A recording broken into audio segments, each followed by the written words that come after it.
Hey everybody, what's going on? I know it's been a while since we've put anything up, but hey, life takes over. We got busy. But we're back again. We've got a pretty interesting topic to talk about today. I've got Mark Hogan in here, and as opposed to him being my co-host, he's actually a guest on Hank's Think Tank today. So, how's it going, Mark? Good to see you, man. I'm glad you made it out. Going good. How are you? Pretty good. The weather's getting a little bad, and I think we're going to have a rough one this coming week. We're projected to have, I think, 7 to 8 inches of rain. Every day. Yeah, it's going to suck. That's the way it is in southeast Texas. You have a drought, and then you get all your year's worth of rain, wham, in 1 week. Yeah, that's the way to do it. That's it. And then after that, we'll have some more dry weather, and then we'll have a hurricane. Sure. So there you go. That's it. You get used to it. Today, and I didn't know that Mark had this issue in the past, but today he wanted to come on and talk a little bit about some weight loss that he's gone through.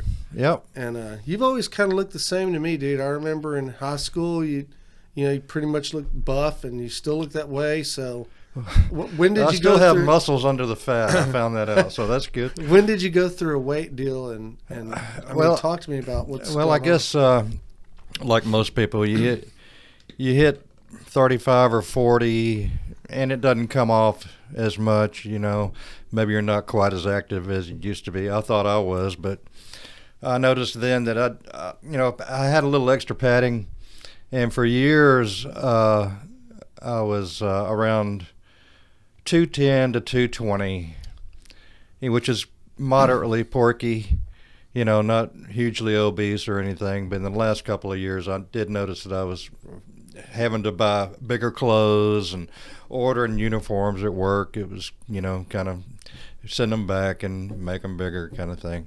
Yeah. It's kind of what you deal with. I didn't realize it had been 2 or 3 years since I'd had a yearly physical, which is not good.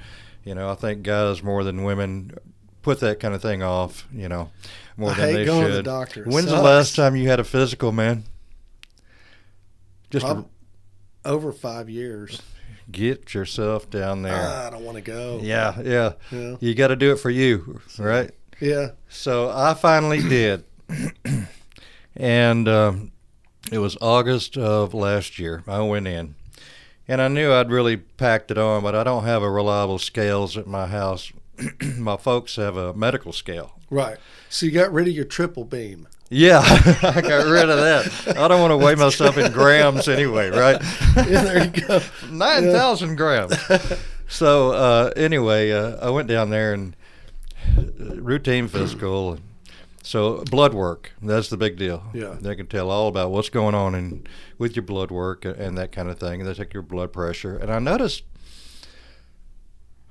my blood pressure throughout my entire life has always been way cool. 120 really? Over 68 or 70, like clockwork, right? Yeah, just good stuff. And the girl says, my goodness, are you nervous? I said, no. She goes, it's 168 over 110. Oh, that's good. That's way up there. That's not good. Your heart was kicking it. So let's do that again. Well, she does it again, and it's like the same. 165, right. 108. Points off. Like, oh my, are you feeling okay? Yeah, I'm feeling fine. Now I am getting a little nervous, right? So I get in there, and they send me to this lady. They got the best blood taker ever. Yeah. And I don't like needles, and I don't even look, man. Yeah. I gave blood once and passed out, so unfortunately I can't do that again. But she does her thing and is like, okay, you mean you're done? I love this lady. Oh yeah, that's the way to go. And came back in a couple of days for the results of the blood test, and they check all kind of stuff now. And I brought the original piece of paper. If you care, still have it. You're a much better record keeper than I am. Yeah. Well, I'd have lost that on the way home. Well, they scared the shit out of me, and I'll show you why. Really? Okay. Yeah. And I don't want to get too bogged down in the numbers, but people that are our age, except for you, know that these are the things you got to watch out for and what these numbers mean. And I learned a lot, believe me. Glucose was this is on August the 20th. Okay. 2020. And glucose is your blood sugar. Yeah, that's one of your blood sugars. Okay. And it was 125.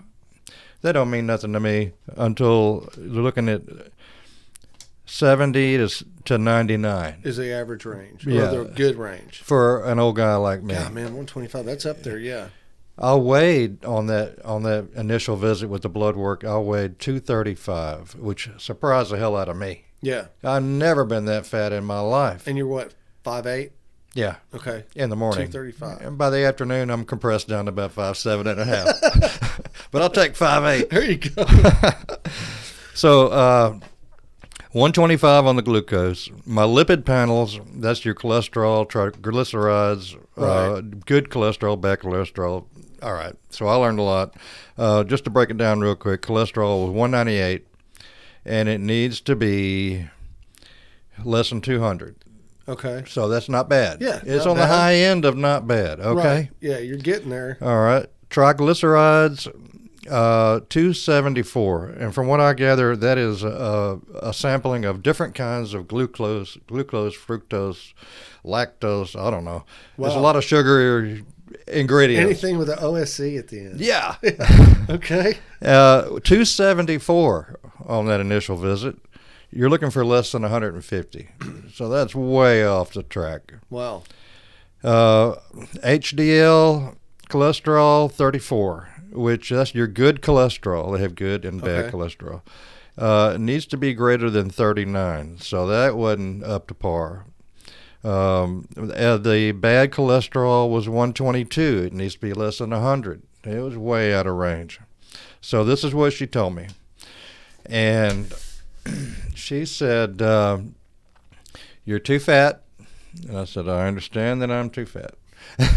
She said, you need to lose weight, and I'm going to give you these 2 prescriptions. One's for your blood sugar, because congratulations, you're now in the diabetic range. So you pre-diabetic or diabetic? It was in the diabetic spectrum Wow. a little bit. And my mom is diabetic type 2. Okay. She controls it with a pill. Thank Yeah. God she didn't have to take shots. So it wasn't a great big surprise. Speaking of my mom, me and my mom are very much alike in what we like to eat and what we like to do. My problem is not ice cream and donuts and cake, right? Okay. I'm not a sugar fiend. I am fried foods, cheese, salty, crunchy, potato chips. In fact, I came to the conclusion years ago that potato chips all come in a 1-serving size. Doesn't matter how big the bag is, right? That's it. I'm going to eat them till they're gone. Yeah, it's a serving. Yeah, There you right. go. And so she gave me 2 prescriptions. She says, I'm going to give you all these prescriptions, one for your sugar levels and one for cholesterol, and go and get yourself a cuff, Yeah, blood pressure cuff. Yeah. Take it in morning, night, a couple times a day, track it down, keep track of it. And I said, well, you got a diet that I could go on to lose the weight? And I filled her in on, what I like, And she said, you need to center your meals around vegetables and fruits. I said, well, we got a problem, Doc, because I don't like vegetables and I don't like fruits. I can dig it. And she goes, well, you can be on medication and we'll try to keep you alive. I said, all right. So she helped me on that kind of thing. And she said, you can have meat.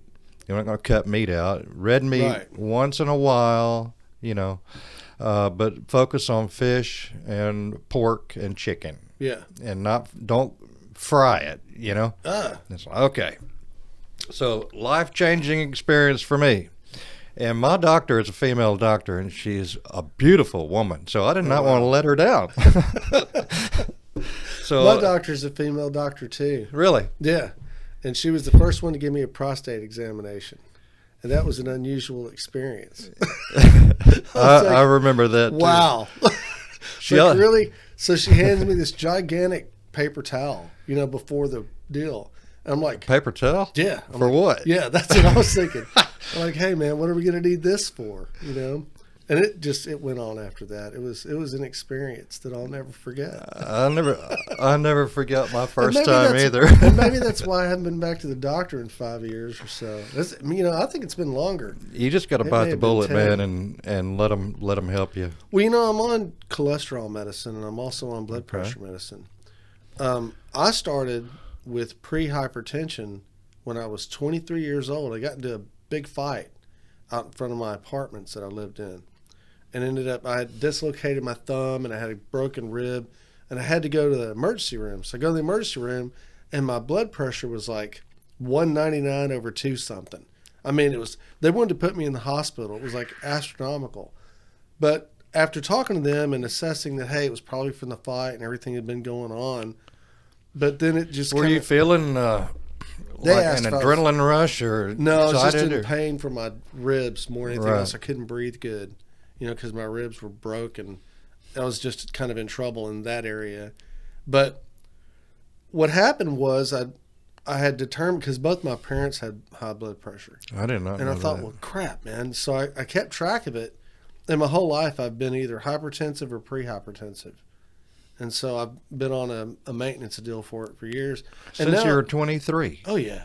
And now it's good, but I think if I stopped taking my blood pressure medicine, it'd probably go, keister again. It would probably be bad. Well, can I give you some advice as a layman who just learned some stuff? Yeah. Go get a physical. I don't want to go get a physical. I don't care if you just do it every 5 years. See, I'm always afraid I'm going to be one of them dudes. I'm going to go get a physical, and the next thing you know, they're going to be sitting me down going, Mr. Vatt, we're sorry, but you have stage 3 rectal cancer. Well, don't you want to know these things? No, I don't want to know. I'm one of those people, I don't want to die. Okay, got to go back a little bit. So my ex-wife had cancer, and I went 3.5 years through all sorts of rigorous treatments that she went through as a caregiver. So I got to witness it firsthand, right? Dude, I met so many people that were bald-headed and shitting on themselves and couldn't control their, they were throwing up all the time, and then they just go out. And I don't want to go out like that. I want to go out with my boots on. I want to be attacked by a bear or some shit like that. Yeah, we talked about the whole bear attack. I want to be, standing too close to the road. Maybe an 18-wheeler comes by and grabs my belt loop and drags me 5 miles down the road. Something that would be spectacular. Yeah, some sort of story. I don't want to go out bald-headed, skinny, sick. I can't. I don't think I can do it. I can understand that. And I think it's that fear that's kind of kept me from going to the doctor. No news is good news. There you go. Well, and I know I need to shake it. I'm getting older, so I'm going to need to go. Well, but I'm 59. I just don't want to. You're 58? I'm 58. When you turn 59? December, if I make it. I think you'll be fine. Yeah. I mean, I'm not the healthiest guy in the world, and Lord knows the things that I put in my mouth are awful. I mean, because I am one of them sugar nuts. I eat ice cream at night. I eat cookies. I mean, if you would allow me to, my entire diet would be nothing but just candy and Cokes and sugar. That is part of my problem. See, I've been by myself and single for a few years now. Me and my dog. My dog tells me I can eat whatever I want, but I don't have anybody to tell me no. Right. No, you can't have any more nachos. Yeah, you got to do it yourself. Yeah. Yeah. But at least I'm not sedentary, though. Well, that's one thing I can say, and I think that's what's kept me alive. Well, I can tell that by looking around the Ponderosa here. Yeah, I mean, I'm a pretty active dude. I try to stay active, and I don't sit for long. If I do, I get tired and I fall asleep. So, like, if I'm watching TV, very seldom will I make it through an entire movie without passing out. It's just the way it is, because by the time I sit down, I'm already blown for the day. Right. And I think that's been a big help, at least in my life. But let's get back to your weight loss thing. So you go get blood work. One question I wanted to ask you that we didn't get around to was, when you take your blood pressure on your cuff, mm-hmm. do you do it sitting down, standing up, or lying down, or all three? I do it per the instructions. There's instructions? Sitting down, at rest, arm bent, left arm. And there's even a way that you turn that thing. And it's a real fancy deal for about $50. You can, I'll be damned. Yeah, it's automatic. Yeah. You set it all up, push the button, and it does it all itself. And then it digitally reads out what's going on. Okay. So, But haven't they changed the zones? I remember it used to be 120 over 80. Now isn't it like 172 over 67 or something? I think they did change it. I think they lowered it to a little harder target. Interesting that they would lower it for Americans, you Yeah. know, because we're so fast foodish and Well, they told me horrible about what we put in our mouth. I was 235, which I know that's pretty damn fat. Yeah, that's a good size, man. Yeah. I didn't see you then. That was crazy. No, I haven't seen you for a few years until we started, till you invited me to come help out over here. Yeah. I guess it's been 4 or 5 years since we come out and hung out and played guitar. Wow. But, yeah, this last couple of years I really ballooned up. But I was 235, and what was I getting at? I don't know. We were talking about the cuff. Yeah. You know? My follow-up was October, Okay. August to October. She said, come back in about 6 weeks, and we'll see where you're at. She told me to go get a colonoscopy. Ow. You think the finger is Dude, I've had colonoscopy twice. Not only that, but I had a colonoscopy and an endoscopy at the same time. Try that one out. I'm just hoping It's like they just put you on a spit, right? Yeah, I just hope they did the endoscopy first. I think they use a different set of tools for that. Yeah, but that was a hell of an. Actually, the procedure itself's not that bad. It's the day before that really sucks. Oh my God, I know it. Yeah. Did you do the whole gallon thing? No, I did. It wasn't a gallon of anything, but it was a couple of quarts of this and that after taking this certain medication. Oh no, I did the what was it called? It's a little bottle that you start out with. I can't remember the name of it. It starts with a C. God, I wish I could remember the name of it because it's magnesium or some shit like that. Yeah. You drink that whole damn thing, and then you start on the whole gallon, and it's chugging a coffee cup full like every 15 minutes. Yeah. While you're sitting on the commode, hopefully watching TV or something. Yeah. And after you get about halfway into that gallon is when the cold sets in. You're freezing because you're all liquid by then. I don't remember the cold, but oh yeah, yeah. It was terrible, man. So yeah, I got through that okay. Of course, they get you down there about 5 a.m. when you can't really defend yourself yet, right? Because you haven't had any coffee or anything. Yeah, it's awful. And they're all very nice. I mean, what else are they going to be? Yeah. And so knock you out, wake up, and it's over. And you wait for them to come give you the you bad feel sort of news. ashamed to get out of there. Can I have my clothes now? Yeah, it's terrible. So, yeah, I had all that done. And I went back in October. Did I say October? Yeah. And the results, I was, at that point, I jumped in whole hog. Okay. I mean, yeah, she's attractive, and I wasn't going to let her down, but I was scared, too. Like, You were I don't scared. want to be the old fat guy on medication, trying to stay alive, Yeah, can't do nothing. Oh, my God. Yeah. I got you. Fixing to have a heart attack. Don't excite me, So I go back in there about 24 pounds down. I'm well on the road. In 6 weeks. In 6 weeks. That's pretty good, man. Yeah. And it was a life-changing thing. I packed my lunch, which is easy to do because I was mobile at work. Right. And before this, you were eating fast food, I guess? Yeah, pretty much fast food. Yeah, fast food's a culprit, man. Meeting my friends for lunch every single day, eating out. And restaurant food is, I don't know what they put in there, man, to make you come back for more cocaine or something, Oh, yeah. And so packing my lunch, I got into bananas. I had to figure out what fruits and vegetables do I like. Yeah. Bananas are okay. I like bananas. I've learned to like pineapples, fresh ones. Oh, pineapples. Cut them up Awesome, and put them on a plate. Yeah. Yeah. Yeah. There's no calories in that. Yeah. You just eat till you're full. Yeah. And vegetables, I like black-eyed peas, asparagus with cheese on it, broccoli with cheese on it. So I had to get around all that. You start reading labels and you go, good Lord, man, these beans are not only full of calories, but the carbs are way up there. So none of those. Boiled eggs. I wanted to stay away from boiled eggs, and I told this to people. I would like to just have, because I'm a hand-to-mouth guy. I don't want to cook every day, right? Gotcha. Yeah, I can dig it. And someone said, I'm afraid of eggs because of the cholesterol. They have a reputation, eggs are high in cholesterol. Well, that's one of my problems. So Yeah. someone said, read that again, study and research the eggs. They're not that bad for you. They're very good for you. Yeah, the yolks especially good. Yeah. So I did, and now I boil 18 eggs at a time. It's the way to go. And do them all at once. I can grab a couple of boiled eggs, and that's my snack, So I went back in October, and 24 pounds down. That's and they're crazy. like, That's a oh, lot. my God, are you Mark's brother? Yeah. No, I am Mark. And this is a new shirt, a new old shirt that didn't used to fit. Yeah. And so they were really proud of me. And then the doctor came in, right? And I guess first thing she said was, we're just having a consultation on your latest blood work. You can put your clothes back on. All right.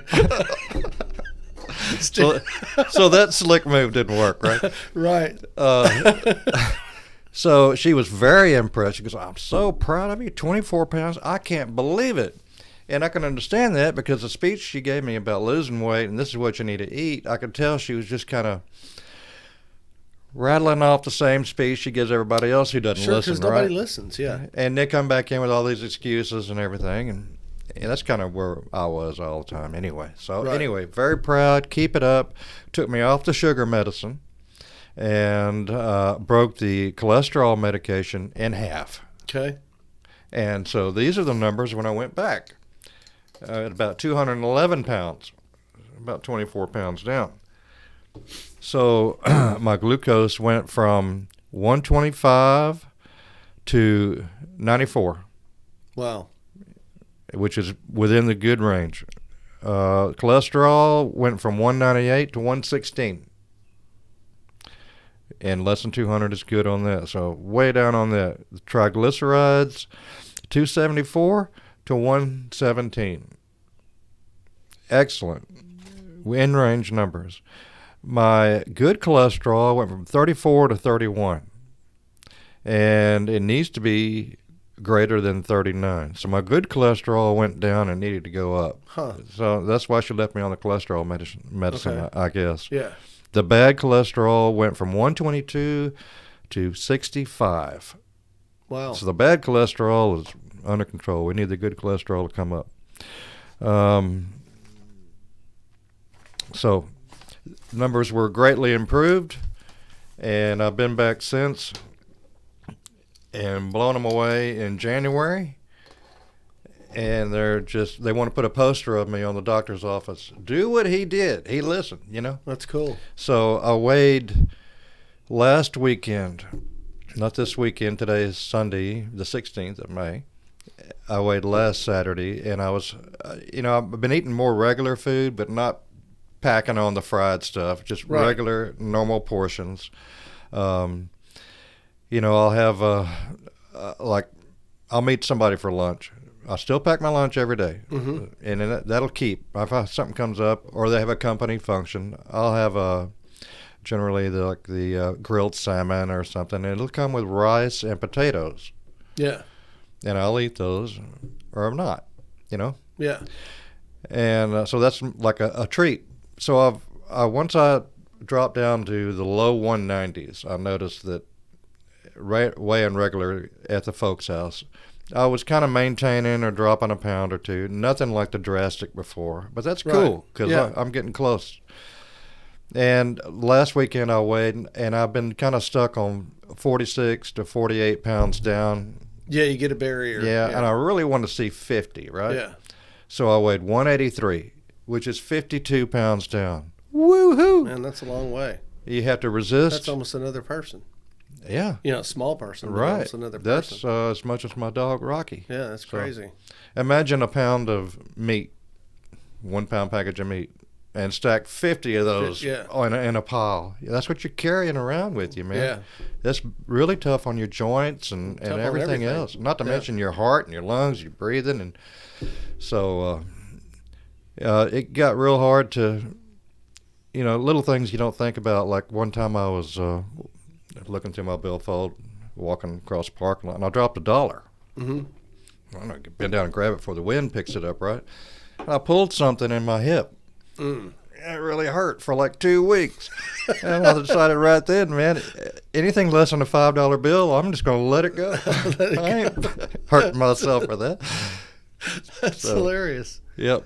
So let me ask you this. What do you think what do you think the bulk of your motivation was for the whole thing? I mean, you went to the doctor because you were having some problems, or you went to the doctor because you felt like you were overweight? I mean, I went to the doctor because it had been 3 or 4 years probably. Okay. And, a long time ago, I made a promise myself, go once a year. Yeah. That went out the window, right? Right.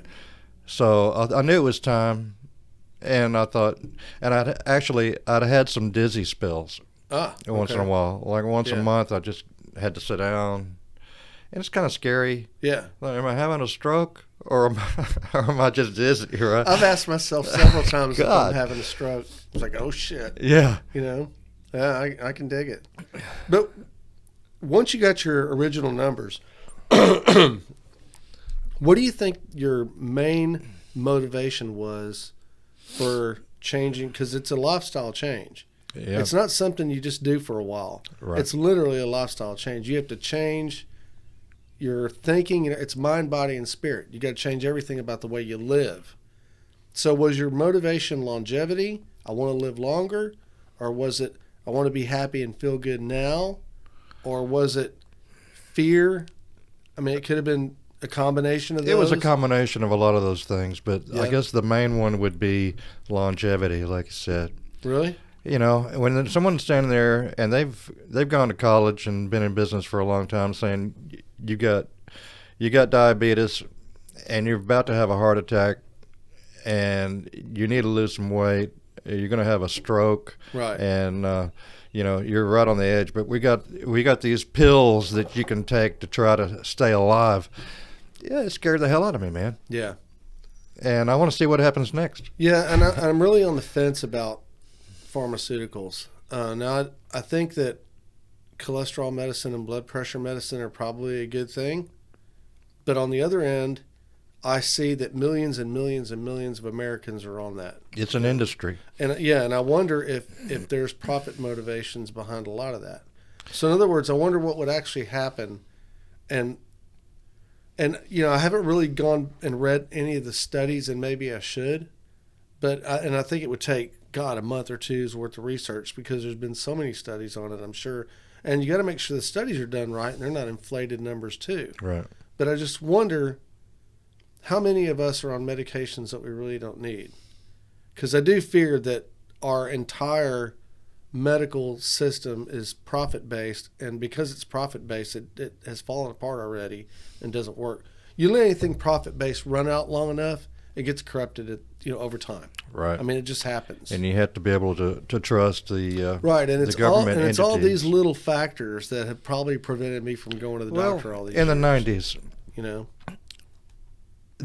I believe they overprescribed ADD medication. Yeah. ADD, ADHD. Mm-hmm. Some kids are just excitable and off the wall, and that's their personality, But it seemed like when I was married and I had 2 step kids in the 90s, 10 and 12 when we got married in 93. And one in particular was diagnosed ADD. She wasn't excitable or anything, she's kind of did her own thing, and she daydreamed a lot and kind of hard to stay focused, but maybe she had a creative mind. It's and a kid. That's what kids do. And the other child was completely normal, but he got excited once in a while, and he's kind of dramatic once in a while. What kid ain't, right? Right. I mean, it wasn't like he was peeling the wallpaper off or anything like that. Right. They put them on medication. I think a lot of kids and all their friends are on medication. Yeah. I think there was whether it was a profit motive thing or not, there was a consensus about in the schools, at least the ones that I was familiar with, we're going to drug these kids and robot them down where they'll sit down and shut up, and we can get through this day, right? Yeah, and I think maybe that's one of the effects of the comfort crisis too, that we have in America today. There was a book that came out called The Comfort Crisis. Mm-hmm.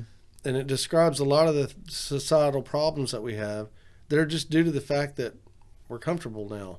Yeah. You know? But people still have to crawl around for something to be pissed about and be uncomfortable about and find some wrong to be righted. Right. You know? But another big problem is you've got, two individual households where the wife and the husband are both working. Nobody can take care of the kid.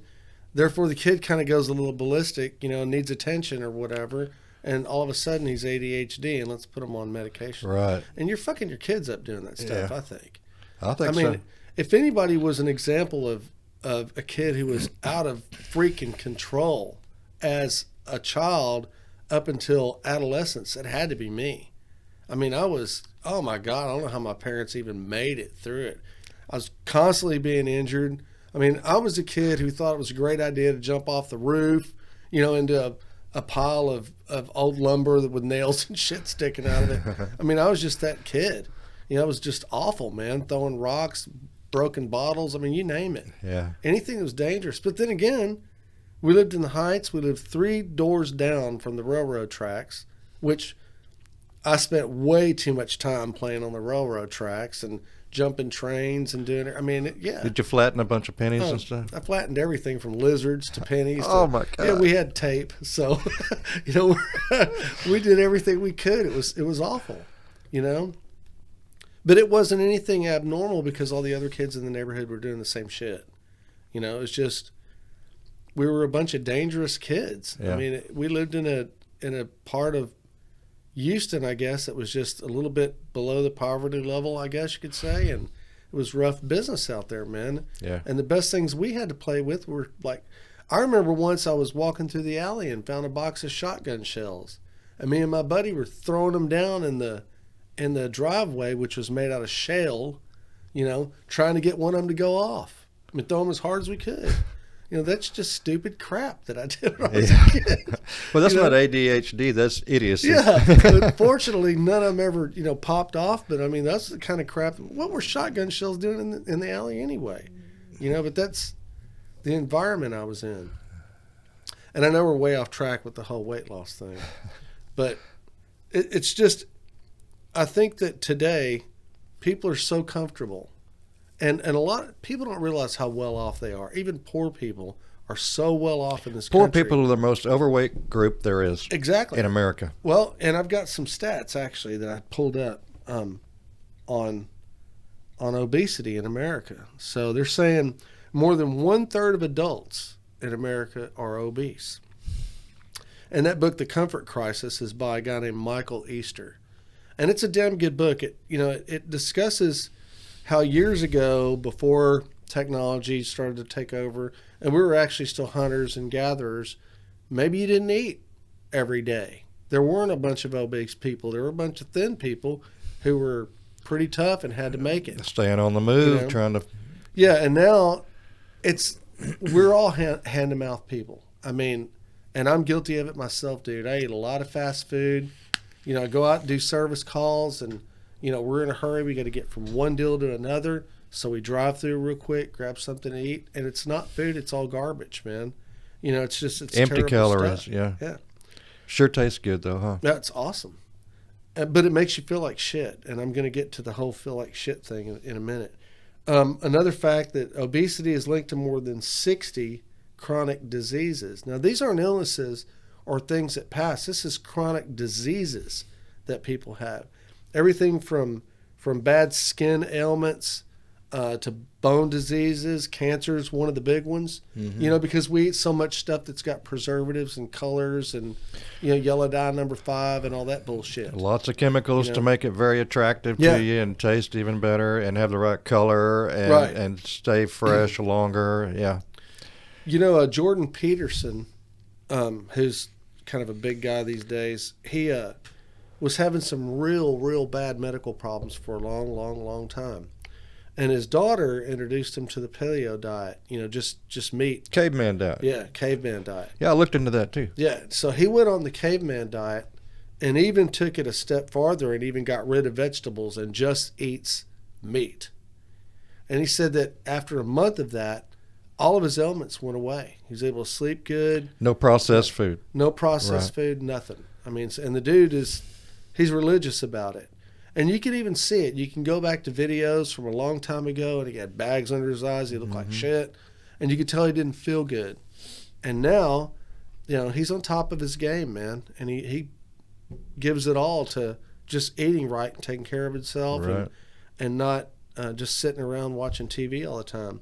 Electronics, TV, Facebook, unfortunately YouTube, things like that have created this atmosphere where people just sit and they vicariously live through other people's accomplishments. I've seen myself do it too, and it's just absolutely horrible. They've been doing that for years. It's just a lot easier now. And it all goes back to the comfort crisis that we're faced with. Okay, and then they're saying obesity is a result of genetics coupled with lifestyle. So I think there's certain people. I'm sure that's got a lot to do with it. I think there's certain people who can pack it in, dude, and never gain a pound. I know those people. I'm looking at one. I don't know about that. I've never known you to be fat, much less even a little overweight. Since I've gotten older, I've started to develop kind of a little bit of a gut. But right. But dude, I pack at night, and I've stopped. But I eat ice cream every night. And like you were talking about pineapples, my first thought was, oh, yeah, man, you throw that in a big old thing of ice cream, stir it up, and you're in. Yeah. But cookies, pineapples, and I mean, I'm the kind of guy, if I go to Wendy's or somewhere like that, the very first thing I order is a big-ass cookie. I mean, I'm that way. I drink a lot of shakes, a lot of malts. I mean, and I know that if I went and got my blood work done, it would probably be 100% glucose. I drink sugar in my coffee. Well, don't think like that. Maybe your body's craving it because you need more sugar. Well, and that's the thing. I wanted to get on the subject of diets in a little bit. I guess we'll go there now.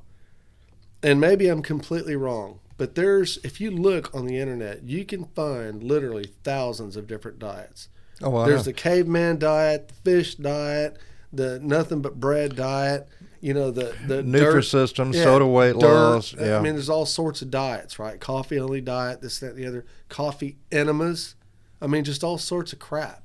I like coffee, but I really don't think a diet works.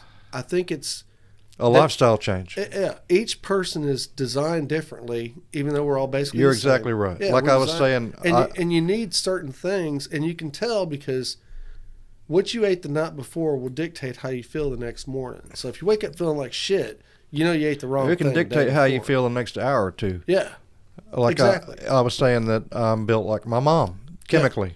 And we like the same things: salty, fried, crunchy, crackers and butter. Oh, yeah. And my sister, who is 7 years younger than me. I won't give her age, but if you can do math, you just figured out how old Michelle is. Yeah. And she takes after my dad.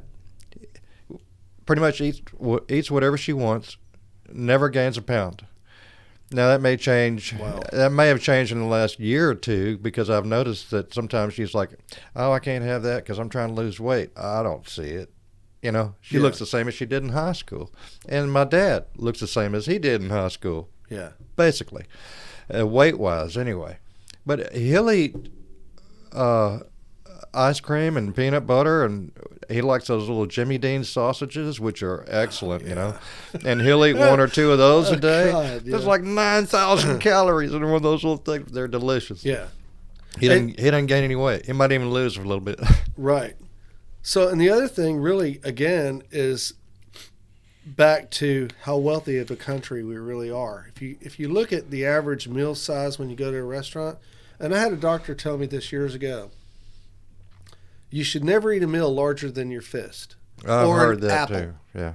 You can dictate on an apple. If you eat an apple, that should be in quantity the maximum amount of food you throw down your gullet in one sitting. So go to a Mexican restaurant, especially a place like Los Cucos, and see what they give you. Dude, it covers the table. Yeah. I mean, plate after plate. Oh, yeah. There's and not to mention the chips and dip beforehand. Yeah. Chips and dip beforehand, and then the sopapillas after. I mean, they're bombarding you with food, I think they're trying to kill us, maybe, you know. But you go to all these restaurants, and there's been many times that I've gone and ordered chicken fried steak, and I thought to myself, damn, that's way bigger than any kind of chicken I've ever seen in my life, you know. And it's just huge, and it's enough for everyone at the table. Well, but we don't see that in America anymore. And we throw all this food away, and then we claim we've got hungry people in this country. And I'll tell you what, I'm getting ready to get on a soapbox, but that shit actually pisses me off. How is it possible there could be anybody who's hungry in the United States of America now? I don't get it. Shouldn't be. You know, I went to I think it was a Shipley's Donuts. I'm not going to give the location, but it's over on Shepherd. And it's the only Shipley's on Shepherd. But I'm not going to tell where it's at. But it's on Shepherd. North Shepherd? North Shepherd, Oh, Houston. right. So I'm talking to the manager. And this is early in the morning. Or was it late in the afternoon? I don't remember. No, it was late in the afternoon. That's right, because we were coming back. So we ordered some donuts. I'm telling the manager, and I said, man, y'all still got, all these racks of donuts. What happens to all that shit, He said, we throw away 48 dozen donuts a day. And I was like, wow, okay. So I know what you're I going ended to up say. talking to a dude who worked for the that homeless shelter in Houston. What's it called? Star? No, the Star Hope Mission. And he's a big dude at Star Hope, does a lot for them. I mean, he's a wealthy guy, of course, but he dedicates a lot of his time and effort to the Star Hope. So I said, hey, dude, I've got this great deal. Shipley's throws away 48 dozen donuts every freaking day. Somebody wants those donuts. So I'll go back down there, and I'll see if I can work out a deal to where you can come pick them up instead of them throwing them in the shit can, right? And he's like, yeah, that's a great idea. I can bring them to Star Hope and many other of the little other outer missions that they have to take care of people, right? So I go back and I find the dude at Shipley's. I said, all right, so I talked with such and such, can't give his name online. I said, and he's a big guy at Star Hope, and so what we want to do is we want to set it up to where instead of you throwing these away, if you do it at the same time every day, we'll just come up with a van, we'll load these. He's like, can't do it. Nope. I said, why can't you do it? Liability, because if they're bad and somebody gets sick, I'm like, dude, but they were made this morning, and you're throwing them away tonight. They're not bad. I've eaten bread that was. They're for sale right this minute. Yeah. Why can't I not take them directly to where they're going to be used and eaten? And they won't do it. Same thing happened to me when I worked at a location on Highway 6. Huge kitchen. They had 2 huge kitchens. Fed all these office people every day. And it was the same exact thing.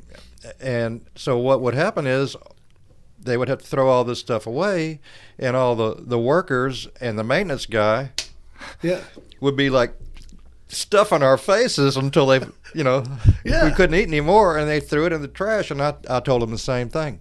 So why don't we donate this? I'm sure they'll come get it. Yeah. Every day they're throwing away, I don't know how much it weighs, a 55-gallon trash can, loaded down. It took 2 people to push it in each kitchen, and throwing that stuff away. And they told me the exact same thing. We can't donate it because if somebody gets sick, they'll sue the company. Well, I read somewhere, and I don't remember exactly, and I'd love to find it. I wish I would have done it before today, but I didn't know we'd get on this subject. But I read somewhere that just American restaurants alone, throw away enough food to feed all of the hungry people in the world that day. Yeah.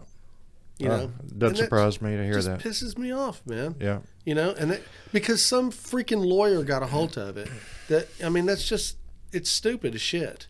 Yep. Who cares about liability? So take the Shipley's donut box and toss it and throw all the donuts in a bag, a brown paper bag, and who knows where the hell. Well, there's been people that have gotten in trouble or even arrested because they want to go feed the homeless people under the bridge. Yeah. And they don't have, it's not FDA approved, and it doesn't have the health department's approval, and you haven't paid the right permits, and, maybe somebody's allergic to something, and it's like, okay, well, I'll just take all these sandwiches home then, Yeah, I have 2 incidences. One where I was really badly harassed by a Houston cop, for buying a homeless couple, some food at Wendy's.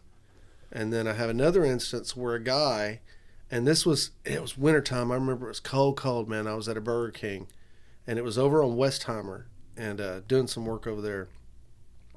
And this dude, and it was crowded. It was about lunchtime, And this dude comes in, and I remember I watched him come in, and I thought to myself, that dude don't look right. You know, he looks paranoid. And he's looking around, you know, he's all shifty-eyed and checking shit out. Well, they're putting orders on the counter and calling numbers, right? So this dude starts getting closer and closer to the counter, and it's a crowd of people. So they call this order number, put that bag on the deal. He grabs it and bolts. Well, a couple people ran after him and brought him back in. And the manager's talking about calling the cops and this and the other. And I'm like, no, the dude's obviously hungry. He stole food. You know, said, I'll buy him a meal. Let's not call the cops. Let's feed him instead. And, dude, I got into an argument with like 5 people in the restaurant. No, this son of a bitch is a thief and blah, blah, blah. I said, he's fucking hungry, man. You know, where's your compassion? Where's your humanity? Right. You know, I'll buy the dude's food. And ended up paying for the bag that he ripped off, paying for him to have a meal. And they still call the cops anyway, and then getting into an altercation with the cops to try to keep the dude from being busted, to which they made him leave and told him he could never come back and all this stuff. And I just thought, man, what kind of world do we live in now? Yeah. I mean, really, we have this huge abundance of food. There's nowhere you go where there's not an abundance of food. Had a buddy of mine tell me once, we were at a big supermarket, it may have been Walmart or something, I don't know. And this is a really smart dude, and he thinks outside the box a lot. So he bumps me, he says, Hank, he says, what would you rather do? Would you rather, years and years and years ago, go to a king's feast, or would you rather be able to come here and get whatever you want? Think about it for a minute. And I thought about it, you know, a king's feast was a big deal back in, you know, medieval times when they had everything you could think of. And it wasn't even 10% of what's on aisle 5 at Walmart. You know what I mean? Yeah. And when you think about the abundance of what's there, it's just, and everything it took to get it there, it's just a mind blower. Yeah. You know? And that's why I think people take that shit for granted. We've become real comfortable, and we'll just pack donuts and anything we can in our gullet. And that's why we have an obese society. It's just because it's simple. Yeah. You know? And we don't have to fight simple for it anymore. And relatively cheap, especially on the fast food. Absolutely, man. Yeah, you can go and get a big-ass bag of food. Again, fast food restaurants are notorious for giving you more than you need. You know, the average burger is a whole lot bigger than my fist, Well, they're competing with the guy down the street. Yeah. You give him a whole sack full of junk, we'll give him 2 sacks full of junk for the same price. You know? It's crazy. Yeah, but that's just empty calories. It's not much in there that your body really requires to live and survive, you know? Right, because it'll make you feel like shit. I mean, when I was in my first marriage, we ate a lot of fast food, like a whole lot, because the chick didn't cook, and I didn't want to because there was always too many people around. I didn't want to cook a meal for 15 people. Right. You know? And I mean, I had dark circles under my eyes for a long time. I always felt like shit, sluggish. Of course, I was smoking cigarettes back then too, and then maybe that added to it. Probably. But my health was a whole lot worse than now. And I still eat a lot of fast food, but we eat a lot of food at home. We try to cook a lot, you know, just because it's more of a grounding thing for me and Jackie than it was before. It's a thing where, you know, we do it together and we try to balance it out, where we have some vegetable. And I'm not a big vegetable guy either. I'm glad you got some good support on that. So, yeah, we at least try. Very important. And I haven't determined yet whether it's for longevity or whether it's just to feel good in our life now. But for me, I don't think it's longevity because I don't think it works. I think it's just so I'll feel better. And now here's the reason why I'm going there. So Mom and Dad, both from Holland, they come to America. They go freaking hog wild on all the food we have here because they lived on kale and raw fish and whatever they could grab. You know what I mean? Plus, it was during the war, World War II. There wasn't a whole lot of food. Right. So they come here and go nuts. Well, my mom ends up for, God, I guess my whole life, all she really ate was candy. She ate Reese's peanut butter cups, chocolate. I mean, a lot of chocolate. Every once in a while, she'd eat soup or something like that. But I remember her always just eating crap, just garbage. She made chocolate sandwiches, dude. She'd take bread, put butter on it, slap a candy bar on it, another piece of bread, eat it. So my mom lived to be 85 years old, you know, smoking cigarettes, smoking weed, doing it all, taking pills. You know, I mean, she was bad to herself and lived to be 85. You know, died peacefully in her sleep at home. You know, now we look at Jackie's mom. Okay, Jackie's mom ate vegetables. She never ate anything that was bad. If you showed her a candy bar, she'd almost barf. You know, she counted how many blueberries she'd put in her breakfast in the morning. And I mean, she ate only the cereal that had all the good stuff in it. You know, I mean, she really, really worked hard to take care of her health because she wanted extra days, right? Mm-hmm. We come home from work, the lady's 74, I think, had a major stroke, died 30 days later, you know. Well, and I don't think it gave her all that work that she did, weighing everything, counting all the vegetables and making sure she ate so many ounces of this. And so, I mean, she followed it to the letter, dude. Was it a huge... And it didn't give her one fucking day Was more. that a... You don't know that. Was it a huge sacrifice for her when she's weighing all that stuff and making all those healthy meals? Was she thinking, God, I just wish I could have a chocolate sandwich once in a while? No.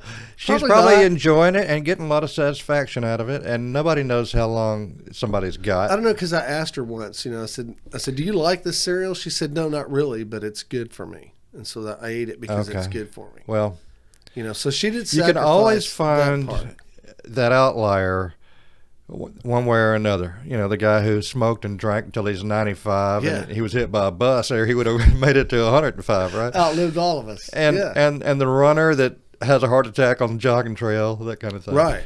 But I think it's a general rule. The healthier you eat, the healthier you're going to be. Yeah, and can we at least agree on that? No, I completely agree on that. But it's motivation, it's reasons why. And I think people need to, because it's hard, dude. I mean, I know overweight people that I've had conversations with who are really overweight. And they said, Hank, I can't exercise. I can't move around enough to exercise.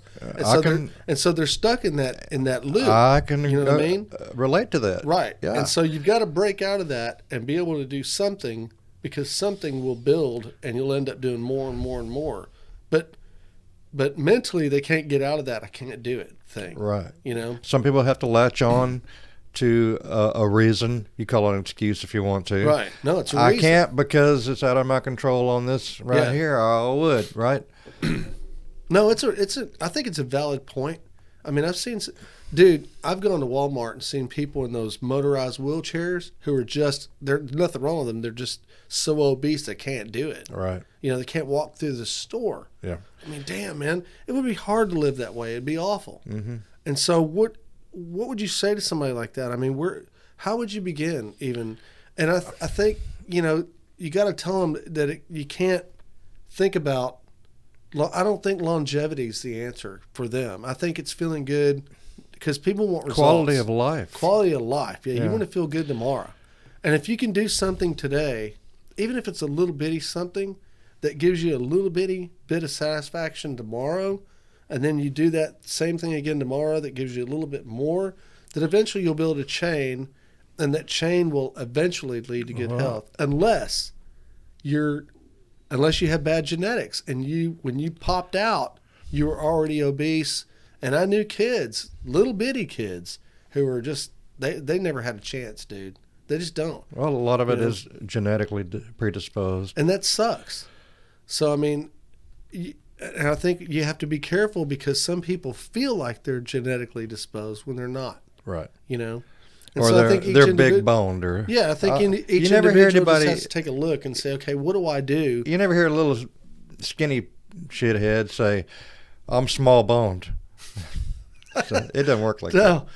Yeah, you know, and plus that's another thing, you know. I mean, today's society, if you look at all the people on TV, they're freaking beautiful people, man. They're perfect.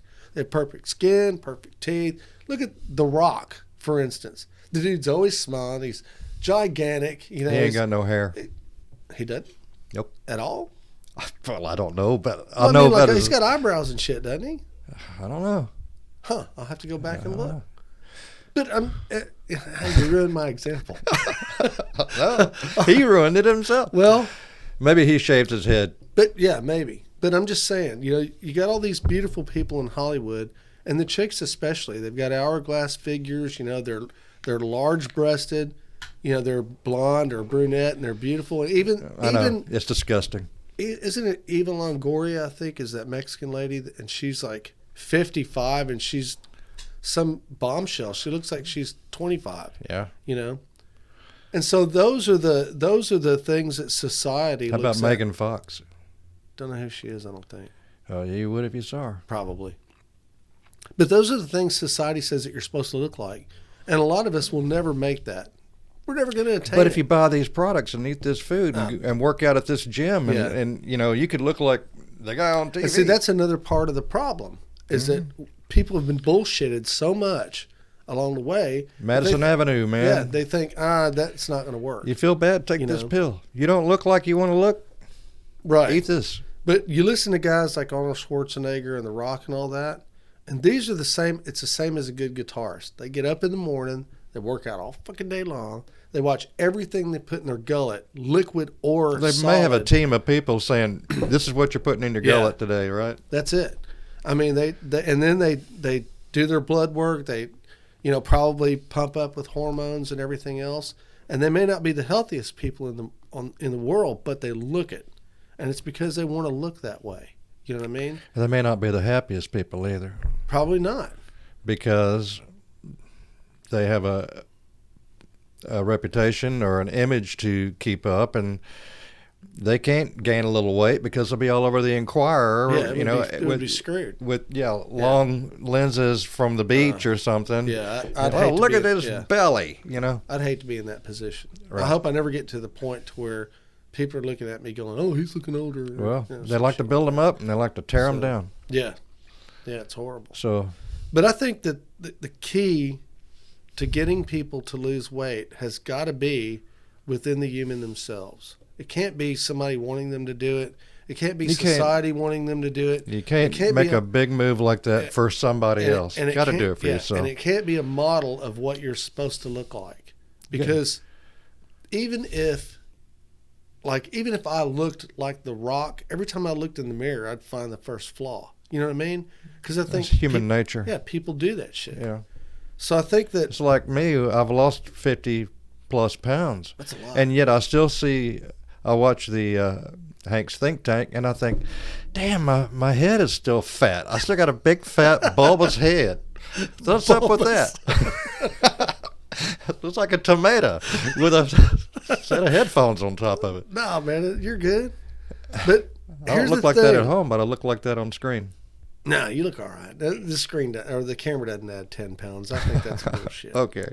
But I just think that if you can convince or get people to at least consider that they want to feel better tomorrow than they did today, and it ain't about 7 months from now or 10 months from now, it's only about tomorrow, because tomorrow's an attainable goal for most of us. Most of us are going to make it to tomorrow, And so when I stopped, and I have stopped, when I stopped eating ice cream at night and loading up, I told myself a while back, I said, you know what I'm going to do is I'm not going to eat anything after 6. So just to see how I feel. That's a tough one. That's early. Oh, yeah, because I'm sitting around, at that point, I'm done with the day, and I'm basically sitting around watching the tube and crap like that. Yeah. That was my munchy time. Right on. And then, and what are the commercials?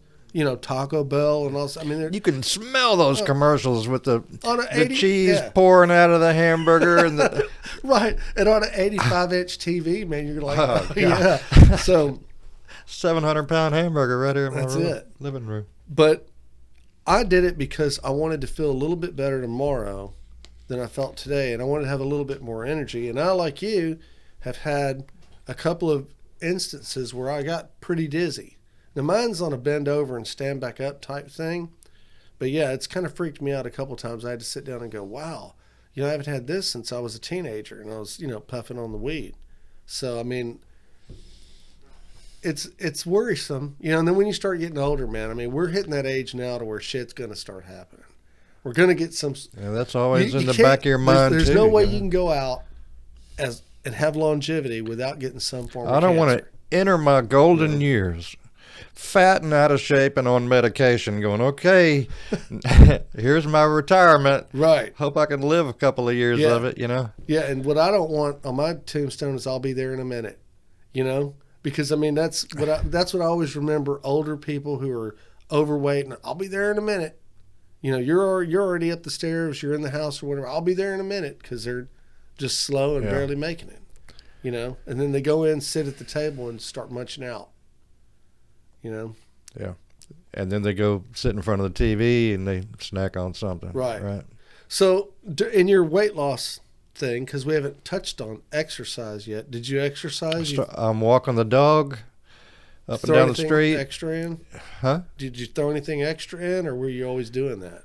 No, that's extra. Really? I would take him to the dog park, sit and watch him run. Yeah. But now I take him to the dog park and I'll walk the track. When that's got to be a half a mile all the way around, you know? Yeah. And that's a pretty good workout. Yeah. Working around the house, I built a patio, I fixed a roof, I'm painting. I had to do a lot of sheetrock work after the freeze. But that isn't really a good exercise. Right. To just suddenly have a real big bunch of flurry of exercise and then take it easy. You know, Yeah. you need to build a cardio thing up and Right. just really work your body out slower and you know, what am I trying to say? I don't know. I wonder if you know, maintaining a schedule is like key also. Yeah. Because I remember when I was in high school, I worked out, you know, because I was the skinniest kid Yeah. in high school, and I started working out really hard. But I kept a schedule. I'd get up in the morning, and, you know, before school, I'd pump iron as long as I could. I got So I into had to that go. too in high school too. And it honestly, dude, that time in my life has paid off my whole life over. It really has. It stuck with me. I think it's what gave me my long-term health, you know, just getting into it and trying to be physical. Yeah. But I wonder if, you know, if physicality is a bigger key than diet, or if diet is a bigger key than being physical, or if it's just a combination of both. And I mean, it's hard to determine because you got to get through all the bullshit of all the people who've gone up with all these different diets. It's, you know, and you always hear diet and exercise, but you always hear diet and exercise. You never hear exercise and diet. It's always diet first. Yeah. So is diet the big factor? I'm thinking that probably it is. Because maybe a lot of people. I don't know if you want to a try lot to of people grade get around one enough. more than the other, because if you're exercising, you can cheat a little bit and have the ice cream at night. If you're burning it off, you have to, if you're going to lose weight, you have to take in less calories than you're expending, Right. you know? But is it calories? I mean, because somebody told me it was the other one, carbohydrates, carbs. Yeah, well, that counts too. And what, I don't understand the difference between calories and carbs. What? Calories is a system of measurement by how much sugar is in something, if I'm not mistaken. I'm screwed. If you burn something for so long, it consumes the sugar. Okay. That's a calorie. I don't know how long it makes a calorie, but Okay. that's how they. But that's how they, that's how they measure that's it out. how they arrive at a calorie. And of course, the carbs is It's a starch, right? yeah, that's potatoes, rice, crackers, bread, Pasta. pasta. Dude, Yeah, I love Italian food. and since I live by myself, I had all that crap in my house because that's my usual routine. Yeah, pasta's easy. I gave it all away. Really? Yeah, and I gave it to my daughter, my skinny daughter. Yeah. And gave some to my mom. I was giving, take these crackers and here's a bunch of noodles. I'm not going to eat this pasta. Oh, cheese, I'm going to miss you. And then I just had to get it out of my house. I can't sit there and look at that stuff and say, well, if I eat it, it'll go away. That ain't going to work, right? I had to get rid of it. Either I'm going to start this or I'm not. Damn.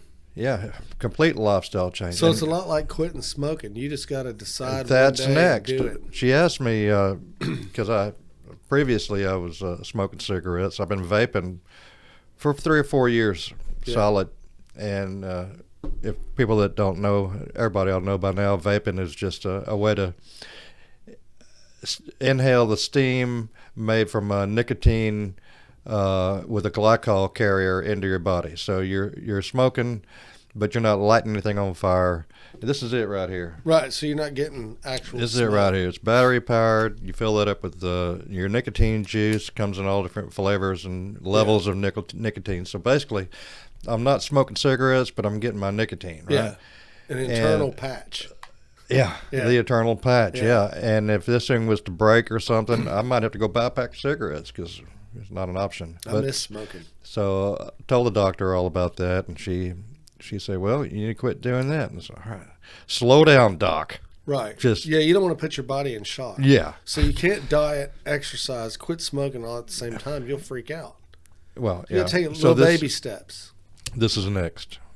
Yeah. So what was your first step? I mean, after you got your first numbers and you said you dropped 25 pounds, what was your first step to get there? I mean, you went home and you went like, shit, man, I'm going to freaking die. I got to do something. On the way home, I went and got a blood pressure cuff.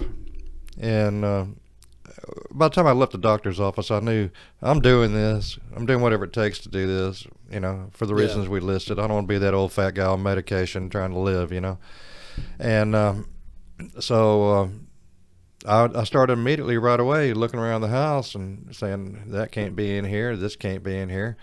And I went whole hog, man, for a good, till the first redo of the blood test in October. Yeah. I was strict as I could be. In fact, I didn't cheat at all. Wow. And that's why I dropped 24 pounds in a very short time. Yeah. And just got it out of my house where I didn't see it, couldn't have it. And when I went shopping, it was a whole different deal. When I got done shopping at the grocery store, I'm like, whose freaking basket is this? With all this, melons and stuff like that, and cans of vegetables and some fresh vegetables too. Wow. So persimmons, I discovered persimmons, which I knew about in the wild. They grow wild and they get about that big around. Look at little pumpkins. They have a seed in them? They have a seed in them, maybe a couple of them. Yeah. They look like pumpkins? They look like little pumpkins. Huh. The wild ones. Okay. And you have to eat them at the exact right time or they're so astringent and bitter that it'll suck all the fluid out of your head and your eyeballs will fall out. Damn. Don't let that happen to you. But these store-bought ones are about the size of a tomato. Most of them are Asian. At least the seed stock comes from Asia. Yeah. And they're delicious and sweet. My God, they're good. Really? They ought to start coming back into season pretty much. Persimmons. In fact, I saved a seed and I'm growing one. I love them so much. Really? Yeah. That's a good fruit. I don't think I've ever had a persimmon. I hadn't either. I didn't know they made them like that, man, until last year. I got to looking around going, what's wrong with those tomatoes? Persimmons, huh? Okay. Yeah. And so I got on that. I eat peaches. Bananas are a big deal. I'll buy some ready-to-eat yellow bananas, and I'll grab a green pile too, because I'll snack on those. Eggs. That's about it. So, what about portion control? I mean, have you noticed that your portions are smaller? Yeah, because as you get back to a reasonable diet not meaning here's a weight loss diet, but what you eat to reasonable portions, your stomach will shrink. You'll get full faster. Yeah. You'll say, man, that's enough, See, I'm wondering if my off button is broken now, because I've noticed, especially lately, I can eat whatever's on the plate. And if there was twice that much, you could eat all that too. Probably. Just make it all go away. I just don't think that my off button works. And I'm concerned about that because I don't want to be that Do you consciously fat guy. feel full? But you say, like I used to do, I'll be full. I mean, that's plenty to eat. Oh, yeah. But man, this tastes good. Right. Oh, yeah. Chinese buffets are the worst. Oh, I know. I've already paid. It ain't going to cost any more for another plate. That's it. 4 plates is enough. Yeah. But I haven't had the dessert tray yet. How dare they come around and ask you if you want dessert after giving you a big old plate of food, too? Well, if they come around and ask you, you could say, well, no, but they don't ask you. You just get up and walk over there. Yeah. Grab another plate and say, that looks good, that looks good, that looks good. Oh, that's new. I'll take that too. Yeah. Yeah, I like going to the Chinese places and looking down. I haven't been to a Chinese place. What in the hell is that? You can't tell what it is. What's it supposed to be? Yeah. And then you read it, it's like Gu Fong. You're like, what the hell is that? Well, they usually have it in English and then Chinese. Oh, you're not going to the authentic Chinese places. I went to an authentic Chinese place one time years ago. because I was dropping my daughter off after my visitation. She and her mom lived in Chinatown. Oh, wow. It was West Loop and Belfort, Bel Air, right up in there. Mm-hmm. And after I dropped her off, I thought, I want to have some real Chinese food. Oh, yeah. Not no buffet crap. And so I found a little hole in the wall, like a Chinese place. I could tell it was food. So I went in there. Yeah. And there was nothing but Chinese people, mainly old guys, old Chinese guys, and they looked over their little Chinese newspapers at me. They didn't say anything. Everybody was very nice. Sit down and order your food. They give me this thing. Thank God it had pictures, right? Because it was in Chinese. Oh, yeah. This is a real deal, which That's is cool. exactly what I wanted. Yeah. So I saw little pictures of like a Kung Pao chicken kind of thing. I thought, I'll point at that, and she'll know what I want. Yeah. It worked perfectly. And I said, I want that. And she goes, said something. Yeah. But we were all looking at the same thing, so I said, okay, good. And they brought that, and it was delicious. Oh, my God. Yeah. This little Chinese girl came scooting by with a stainless buggy with all these little stainless things steaming. Oh, yeah. Each one had its own little top. She was just cute as hell. She said something, and I shook my head, yeah. And she started showing me stuff. And here's something that's like wrapped up, little ball of vegetable-looking thing. Yeah. And I said, I'll have some of that. Oh, okay. So she makes me a little bit of that. And it's all steaming hot, and sets it over there. And there's some little fried things, look like calamari. Yeah. I said, I'll have some of that too. And she gets that out. And she wraps that up and puts it in a little plate. And I said, thank you so much. Now, these little Chinese guys, they're really looking over their paper at me like, oh, what is this boy doing? No big deal. So I put them on my plate, and the little vegetable wrap things they had some kind of meat in there. Yeah. It wasn't terrible, but I couldn't identify it. Uh-oh. I ate a couple of them, and I set the other one to the side. Didn't set too well. Let's get to the fried thing, whatever these little fried swirly looking things are. So I take a little bite, and it's got a bone in it. What? Hardly any meat at all. Wow. What's the point? Yeah. And then I noticed it's got fingernail on it. Those are chicken feet. Oh, damn. And all the Chinese people are looking at me like, is this the part where the white boy throws up? So I had to play it off. Wow, chicken feet. It's been so long since I've had some good chicken feet. That's and I ate what I could, and I buried the rest of it in the rice that I didn't eat. That's the way to do it. And I got out of there. But I found out that the little things in the stainless plates that the cute little Chinese girl brings and says, you want some of these? Those are about $8 to $10 a pop. Damn. It added another $20 to my bill. Oh, yeah. But I learned some stuff there. Wow. Yeah, I don't want to try that shit. Chicken feet, it's just not worth it, man. There ain't no meat on those things. That's crazy. I went to, I can't remember, one of the chicken places. God, which one was it? So I ordered a chicken sandwich, right? That's easy. Yeah. It's supposed to be, I don't know, just a chicken sandwich. And I remember, got it out to the car, took a bite. Some bitch had a big bone in it. I'm like, damn, man. So I go back in. And I tell the ladies, I said, hey, my chicken sandwich has bones on it. She goes, well, it's chicken, duh. I'm like, you can't put bones on a sandwich. No, man, you can't. People are stupid. They'll eat the bones, and you'll have problems. You know what I mean? And so, had she noticed any rash of people dying in the dining room? I think it was KFC. To be honest with you. What? Yeah, I think it was KFC. Oh, that's completely wrong. I'm like, dude, so I told this lady, I said, seriously, and they're looking at each other like I'm stupid, you know what I mean? And I was like, you can't put bones on a sandwich. So I ended up calling corporate, Surely that was a mistake. No, call corporate, and they're like, oh, well, you got the blah, blah, blah, blah sandwich, and yeah, it's got bones on it. I'm like, you can't put bones on a chicken. And then I started questioning myself. I started thinking, well, maybe I'm nuts. Maybe it's okay to have bones. How are you supposed to get around the bone? You take a bite and go, oh, that's part of the bone. I'll eat around that. And it's hidden between the bread. Yeah, but so it's just a surprise. Here's a bone. That particular sandwich didn't go over very long because they stopped serving it. Bones on a damn sandwich. Well, you can't kill your clientele. Yeah. People are choking left and right. Oh, it had to be. Not only that, Where are the lawyers when you need them, right? Yeah. Just like that whole thing with the McDonald's coffee. Some dude burned himself and got $3 million. It was a lady. Really? And if you look more into that case, I don't know on the face of it, it sounds like, oh, hot coffee. You spilled it on yourself, you dumbass. It's hot. Right. But she won that case. She won millions of dollars. Well, that coffee machine was boiling the coffee. The coffee was over 212 degrees when it went in the cup. Okay. It was so hot through the styrofoam and through the holder that she spilled it. Yeah. And it didn't just hurt.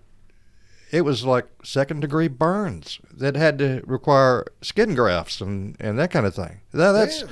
excessively hot coffee. That's not So how I like it. that's the way you like it.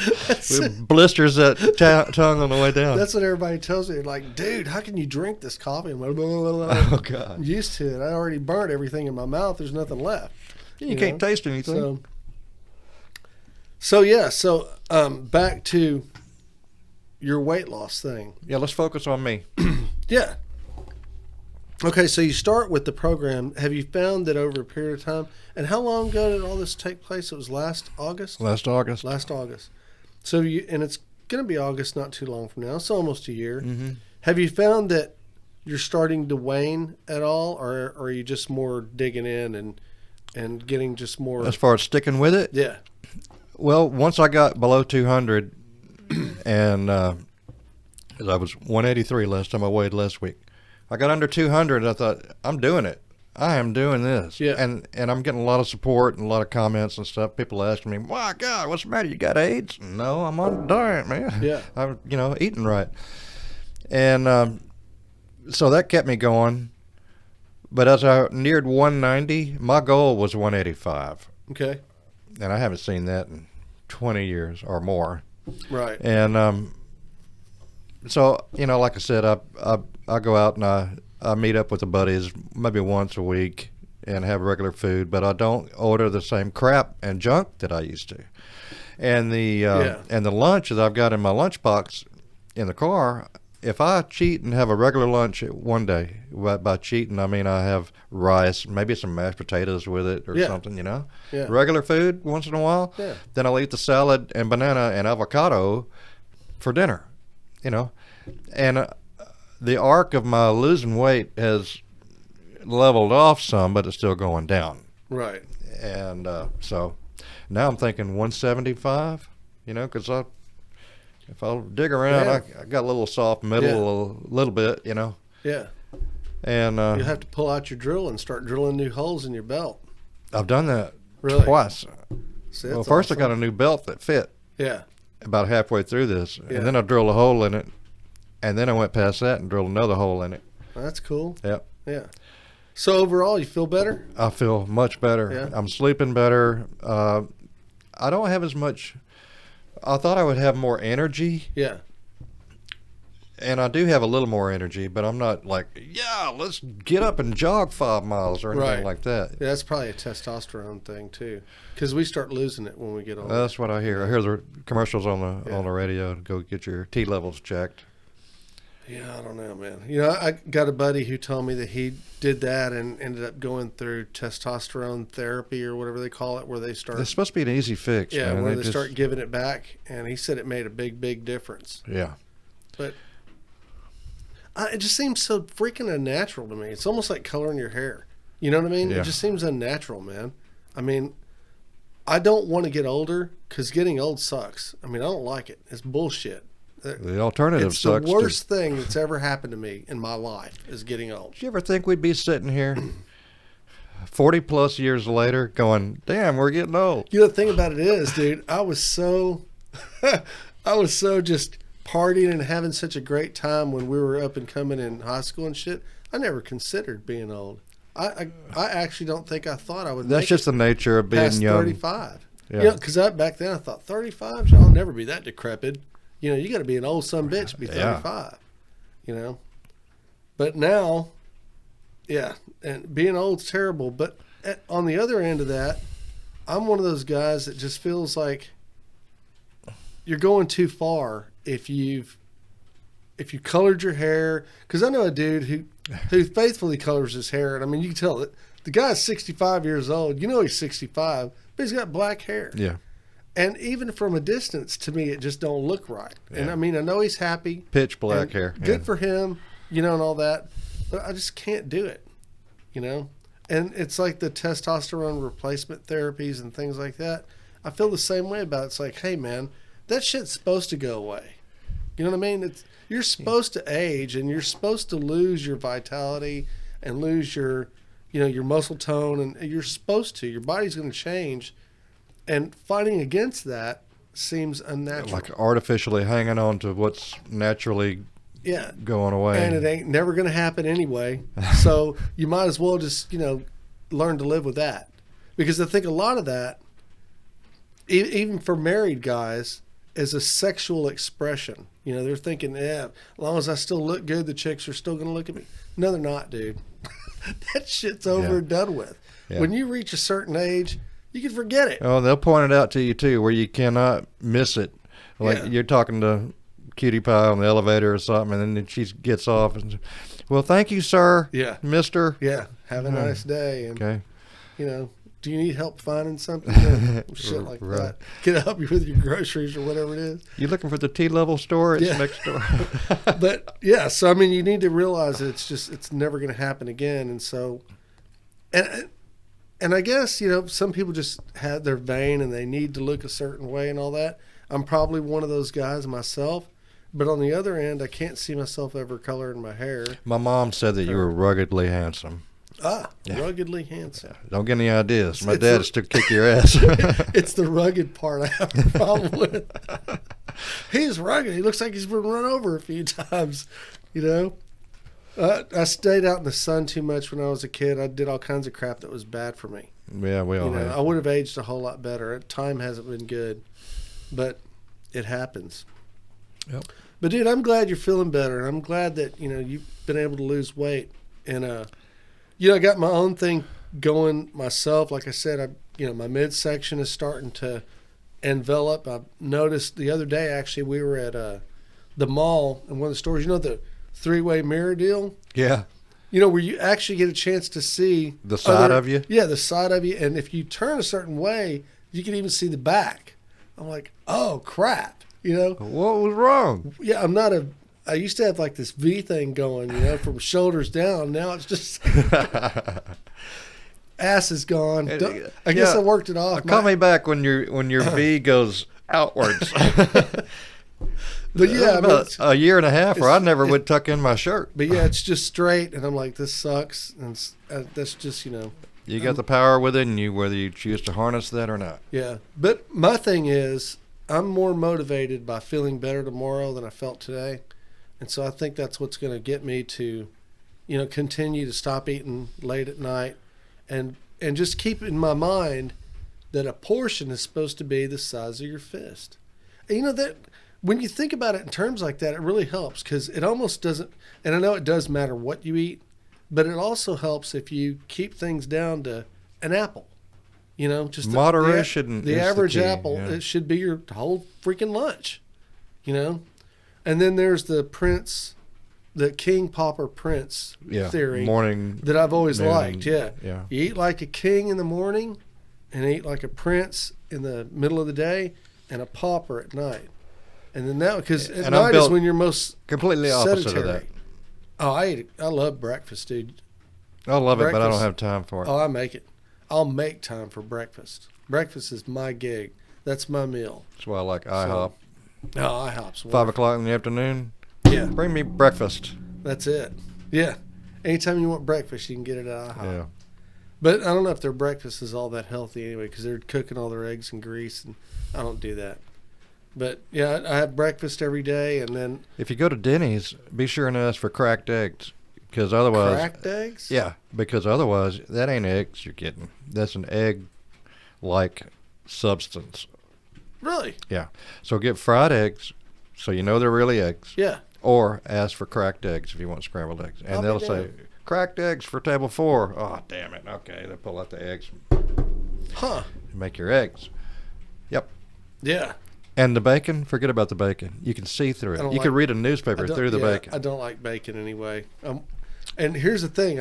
I was okay with bacon, but one year when I was a steward at Lodge, which is the guy who works in the kitchen cooking for everybody, you got to spend a couple of years as a steward on your passage through to the east. Well, I was a steward, and I was a junior steward. The senior steward wanted to make bacon sandwiches, I guess. I don't remember what it was, but we made like 20 pounds of bacon, and we were cooking it, and I kept smelling it.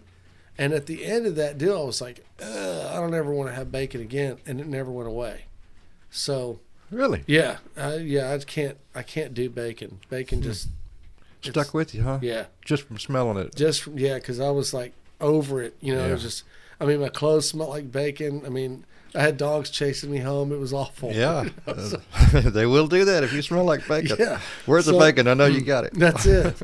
So I think it's down to just portion control, doing a little bit more today than you did yesterday and trying to do a little bit more tomorrow.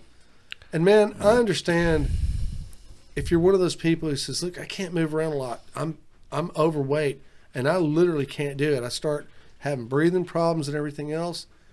Well, if you can walk 5 feet, try to walk 6, you know? Yeah. I mean, if you could, and you just got to get it in your mind that you could just take one extra step today, and maybe you'll walk 6 for 2 weeks, then you try 7. Success breeds success. Exactly. And it's a chain, one link at a time. One step at a time, yeah. And I would have to say, these numbers and advice that I got from my doctor will not be the same numbers and advice you get from your doctor. Right. This is what worked for me. Yeah. And I say worked for me, like, oh, that's done. It's going to be an ongoing thing. Yeah, it's a lifestyle change. Yeah. Yeah. And so this is what's working for me. I feel much better. I got work to do. But I would recommend everybody, including you, Mr. Host, go see where you're at to start with. Yeah. You know? Yeah. And go from there. And you'll have all the support you could ever want. I just need to pick a different doctor, though. See, because I already You don't like your doctor. No, I love her. She's awesome. But here's what I already know what's going to happen, because all doctors are the same way. They make their money on tests. They make their money on prescribing drugs. And the reason why I know this is because I've worked for several of them, and I know how they are. I mean, we've had conversations about it, you know. So I'm going to go in, I'm going to see this doctor, and she's going to go, Hank, you haven't been here in 100 years. Let's check you out from head to toe, and she'll never freaking touch me, you know, unless she's, you know, thumbing me up the ass for a prostate exam. Other than that, when I was a kid, doctors would poke and prod, and they'd stick shit down your throat and look in your eyes and your ears. They don't do that anymore. Now they just talk to you. You know what I mean? Well, and then they send you for a barrage of tests. So she's going to... They don't say open and go and look down throat. Doctors don't do that anymore, dude. You got the wrong doctor. She's going to want to give me a blood test. Then she's going to want to send me for a colonoscopy. Then she's going to want to send me for an endoscopy.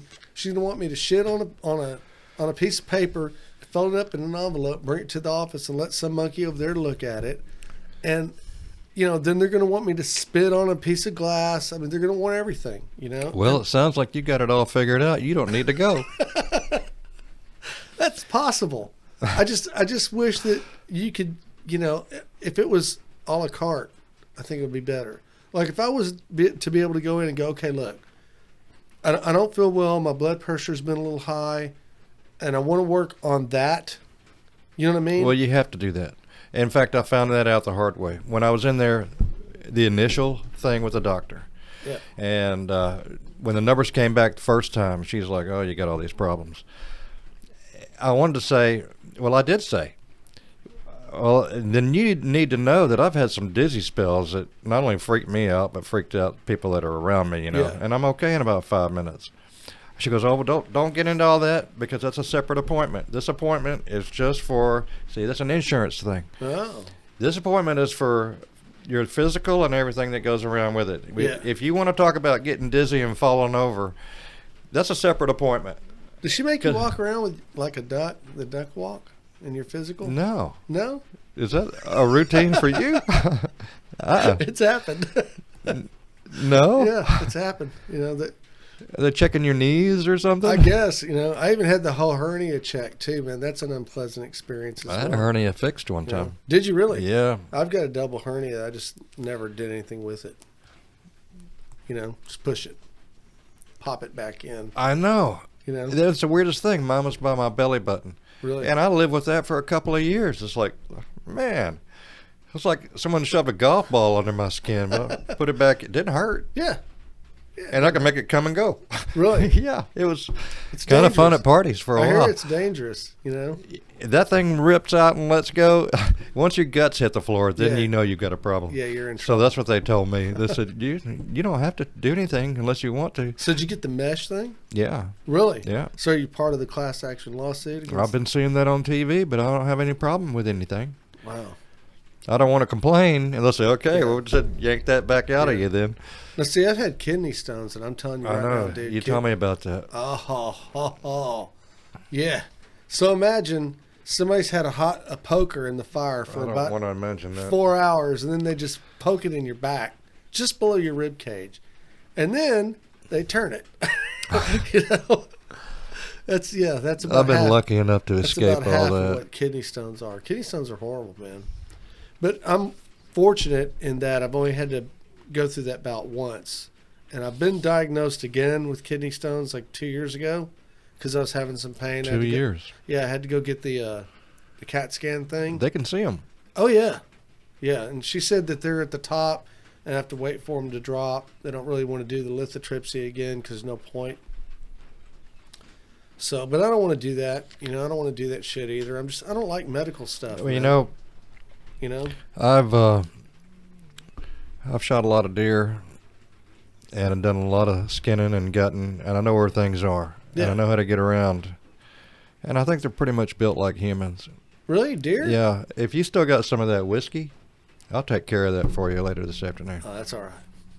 That's all I'll be right. glad to. I got 2, one on each side. That's okay. Okay. We'll worry about that when the time comes. Let me know if it starts hurting you. Yeah. So, any advice for men? Men over 40, I guess. Men over 50.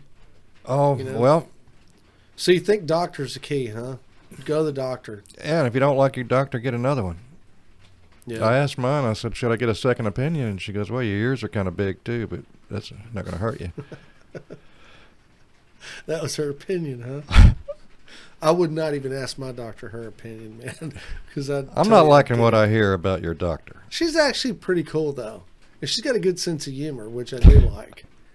Got to be your doctor, Yeah. right? Yeah. But I just haven't gone back. I mean, it was just.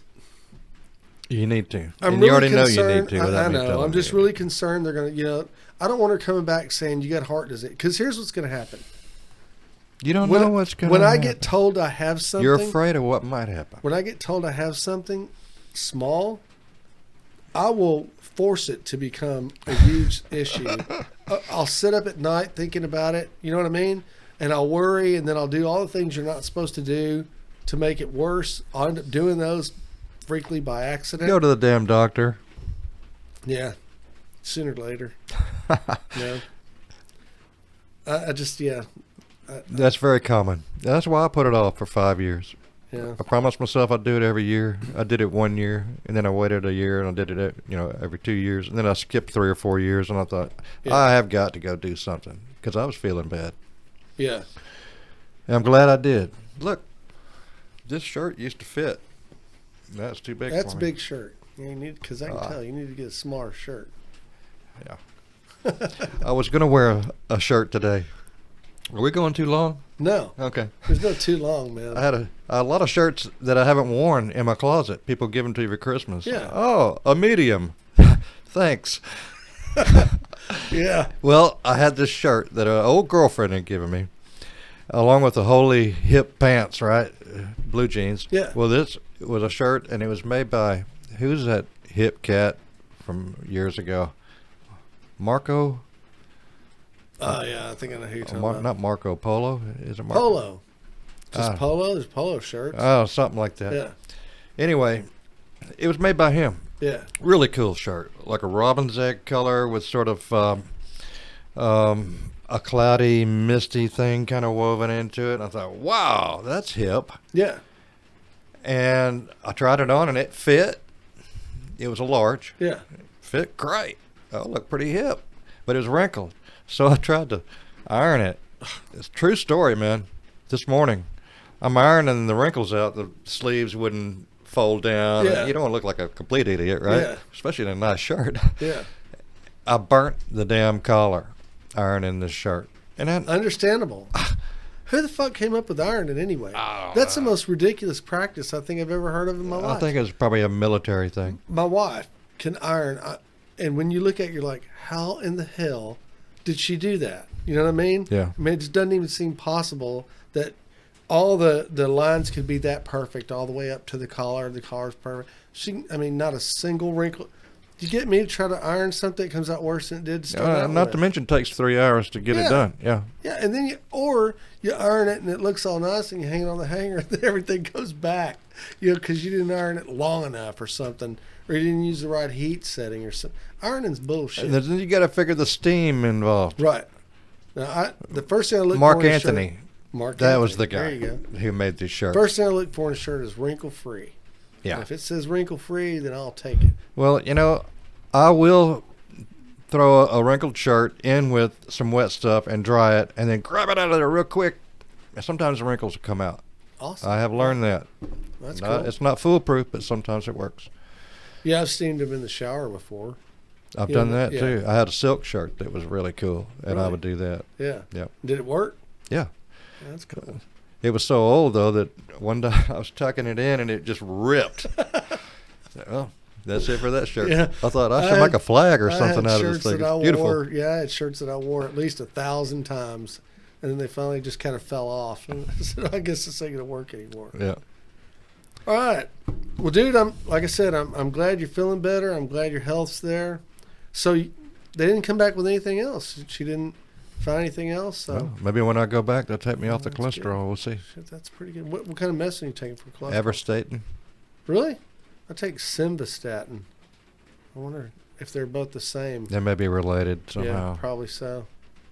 But yeah, getting older. It's going to be I think it's just going to be the way. I think eventually we're going to have to be on medications for all sorts of stuff. This So time, would you do the hormonal therapy if they said it was needed, like testosterone replacement? I don't know. I'd have to research that a little bit. I hear Yeah. great things about it, but I hear the good things about it from the commercials that are trying to sell it to me. Of course, yeah. So I don't know. Ask your doctor if I don't know. testosterone. I don't be sitting around all excited at the house with nobody to take it out on, right? Ask your doctor if testosterone is good for you. I can't see myself doing those, but I mean, I guess if it gave me a little bit of the idea of longevity, I might. If it makes you feel better Yeah, and it's not bad for you yeah, and you're not fooling yourself into thinking you're hanging on to your youth, but I don't know. yeah. Yeah, see, letting go of the idea of youth has been tough for me. I'm not afraid to admit it. It's really probably been one of the harder things that I've had to go through in my life, because things were awesome back then, dude. You know what I mean? They were just awesome. Everything yeah. worked. I didn't have a bum elbow. Yep. I didn't have kidney stones. I could Everything run. felt good. You can eat what you want. Oh, yeah. All the girls are hanging around all the time. Yeah, right. Now I tried running like 2 weeks ago. If I run like 20 feet, I'm looking back to see what fell off. I'm like, damn, that didn't feel right at all. It almost feels like a skeleton running because everything's rattling around. I'm like, what the hell? Shit. This doesn't feel right at all. And my feet are hitting the ground really hard. Bam, bam, bam. I was like, what the heck? Well, your body's not used to that, and the cartilage between your bones is probably not as pliable and cushy as it used to be. So take it easy, man. Yeah, walk a bit first. Walk first. Yeah. Then work up to a jog. Yeah. Not all in one day. Yeah. But yeah, that's another thing I'm going to do is I'm going to start to exercise a little bit more, because it just gives you the endorphins anyway. I like that feeling. Yeah. And so that, And you can get kind of, it's not a bad thing, but hooked on exercise. Yeah. So that if anything ever happened, you got laid up or something, people that exercise, they're dying, not because they got a broken leg, because they can't get up and go do their routine, you know? Right. Yeah. I don't think I'd be one of those, but No, just the that's exercise extreme. to make me feel better tomorrow would be a good thing. There you go. So, well, dude, I'm glad you came on as a guest. It's unusual. I like sitting over here. Just to let you guys know, this coming weekend, we have Spring Paranormal Investigators coming back in, and that's going to be Saturday.